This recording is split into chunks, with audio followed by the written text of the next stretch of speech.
صدق من قال: في ذنوب انت ما عملتهاش في حياتك مش عشان انت كويس، انما عشان انت ما جاتلكش فرصة.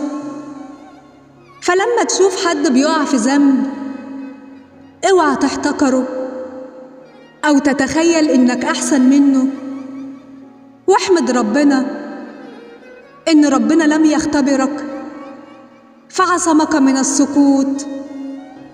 ياما ناس كانت فاكرة نفسها مستحيل ترتكب معصية ما، ومع أول اختبار سقطت في الوحل.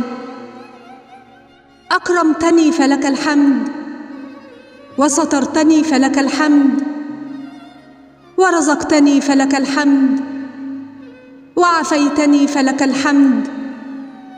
لك الحمد حبا وشكرا، ولك الحمد يوما وعمرا، ولك الحمد دائما وأبدا، ولك الحمد حتى ترضى، ولك الحمد إذا رضيت، ولك الحمد بعد الرضا، ولك الحمد على كل حال يا الله.